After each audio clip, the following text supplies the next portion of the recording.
Amém? Amém! Glória a Deus, uma cheia de alegria. Estamos mais uma noite exaltando e adorando o nome do Senhor. Amém. Aproveitando que a igreja está de pé, vamos abrir nossas Bíblias. Lucas, capítulo de número 12, versículo de número 35.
Mas quando você coloca o cinto,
porque toda vez que eu penso em parar, queima no meu peito um fogo dizendo: eu não posso parar, alguém depende de mim.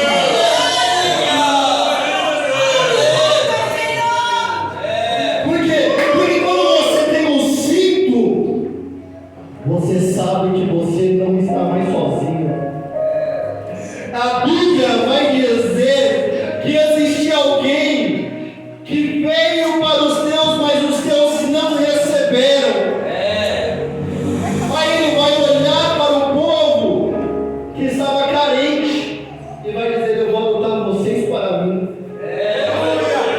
Eu vou cuidar de vocês para mim. Por quê? Porque diferente do Pai da terra que promete e não cumpre, eu, o Senhor, vou sempre estar com você, independente do tempo, independente da situação, independente de onde você esteja, independente do lugar que você esteja, o Senhor sempre estará com você. Ele é o teu refúgio, Ele é a tua fortaleza.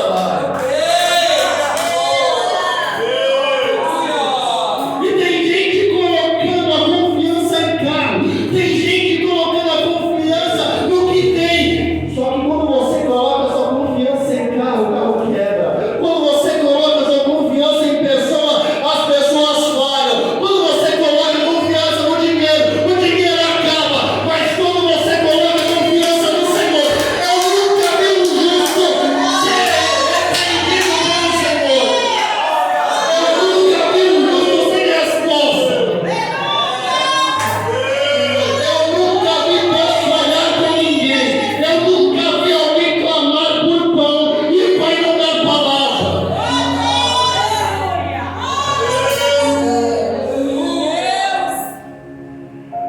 A história de Jesus é uma história linda porque Jesus, ele era o único que usava uma túnica tecida de alto a baixo. Essa túnica representava que ele veio do céu para a terra. Representava também que ele era o último sumo sacerdote. Ele era o último profeta. Ele era o último juiz. Só que a história vai dizer que a roupa de Jesus era diferente. Era uma roupa de linho. E essa roupa era uma roupa comum, de uma pessoa comum, só que ela tinha uma diferença. Ela não tinha medida. Ela não tinha costura, então cabia em mim, cabia no Senhor. Cabia em alguém mais cheio, em alguém mais baixo. Por quê? Porque a túnica de Jesus representava o quê? A graça. Representava a graça dele, dizendo: a minha graça cabe no pequeno, mas também cabe no maior. Cabe no grande, mas também cabe no pastor. Cabe no rei, mas também cabe no menor. A túnica dele sem costura, lá na cruz, os soldados precisavam de alguma coisa para dizer: eu estive com ele naquele último momento. Naquele último momento, olharam para Jesus, Jesus fazendo o seu último sacrifício. E naquele momento, vai ser o único momento que ele vai olhar para mim e vai chamar Deus de Deus. Ele vai olhar e não vai falar: Pai meu, Pai meu. Ele vai olhar e vai dizer: Deus meu, por que me desamparaste? Porque segundo a lei, e isso é jurídico, um advogado, um juiz, não pode julgar a causa de família, porque ele tende a pender para um lado mais fraco, para o lado da sua família. Ele tende a fazer vista grossa. Então Jesus, teoricamente, ele não poderia ser julgado. Só que houve uma separação. Jesus tomou uma culpa que não era dele. E Jesus saiu do banco de advogado e foi para o banco dos réus. E quando ele vai para o banco dos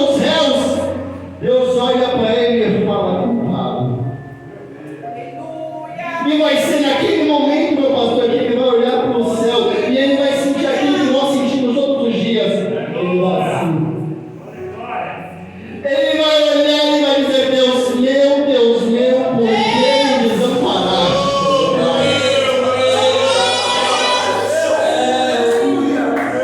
Ele estava sentindo aquilo que nós sentimos todos os dias. Aquela emoção que você fala: Senhor, eu vou parar. Senhor, eu estou cansado. Senhor, não está dando mais. Senhor, eu não aguento mais. É tanta luta que eu não estou aguentando. Esse chamado não é para mim. Esse ministério não é para mim. O Senhor deveria escolher outra pessoa. Só que Ele escolheu você do jeito que você é, do estado que você está, na situação que você está, na condição que você está. Deus não depende da sua condição. Deus não depende do homem para cumprir o que Ele te prometeu.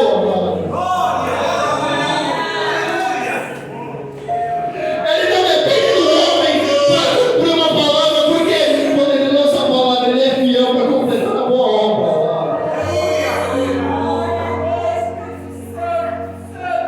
Aí naquele momento, Jesus vai para o banco dos réus e é julgado. Só que lá embaixo tem uns soldados olhando para Jesus do lado da cruz, dizendo: eu preciso de alguma coisa para dizer que eu estava com ele. Aí a história vai dizer que se cumpriu a profecia de Isaías, que tentaram rasgar as vestes de Jesus. E eles vão lançar a sorte para ver quem ficariam com as roupas de Jesus. Só que aí, quando eles olham para a roupa de Jesus, eles vão perceber: pera, não dá para rasgar. Ela não tem remendo. Ela não tem começo, não tem meio, não tem fim. A gente precisa escolher quem vai ficar. Mas você é um soldado com a veste de um rei. Você é um pecador e está com a veste de um rei. O que é isso? Era alguém que não merecia, usando uma roupa que não merecia, mas fazia dele. A roupa foi feita submetida exatamente para mim, para você. Ele investiu um alto preço, dizendo: a minha graça ainda te basta. O meu poder ainda está em você. A minha obra não acabou. Aí quando você olha para as vestimentas, você entende que ela não é só limitada no físico, mas também é limitada no espiritual. Porque a roupa também fala de posicionamento. Como nós estamos hoje. Alguém olhava para uma mulher que estava numa história que ninguém queria, e estava num corpo que ninguém queria. Um dia ela estava bem, mas veio a enfermidade.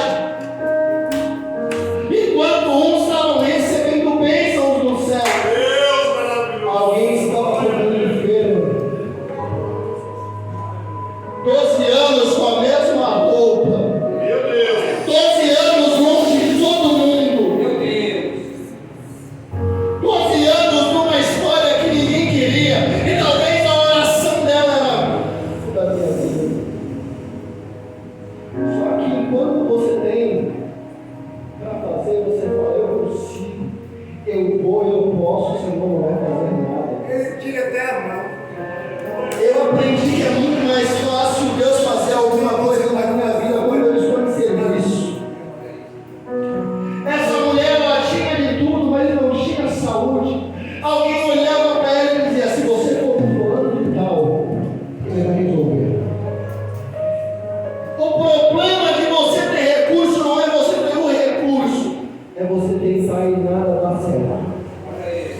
É você saber que você tem a capacidade, mas não é o momento. Às vezes você sabe que é para você aquele lugar.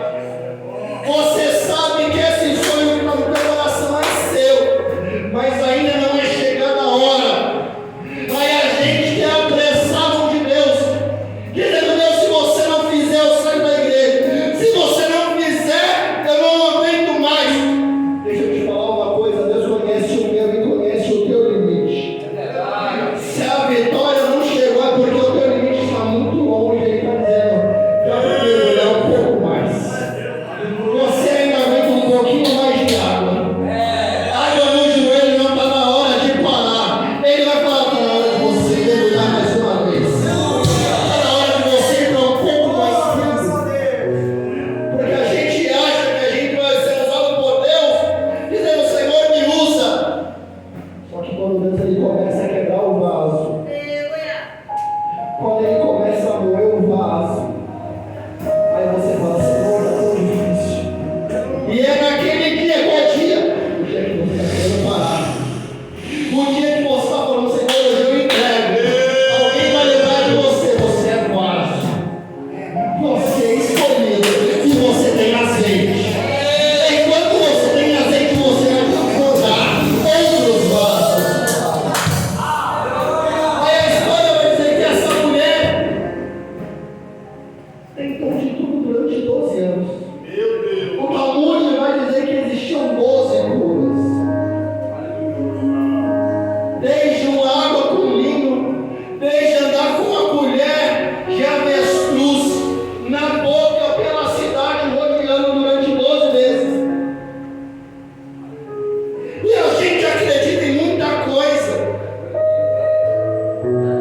É muita gente dizendo: Deus mandou você falar e Deus não mandou nada. Deus mandou te dizer e Deus não mandou você dizer nada.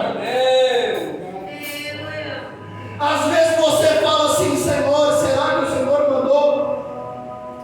Mas porque você acha que fulano tem uma vida melhor, você começa a fazer algumas coisas e você fala: Senhor, não está dando certo, porque ele não dá um negócio. Aí essa mulher vai tentar de tudo, só que ela vai saber de alguém que curou o gadareno, que libertou o gadareno. Ela vai saber de alguém que há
Eu quero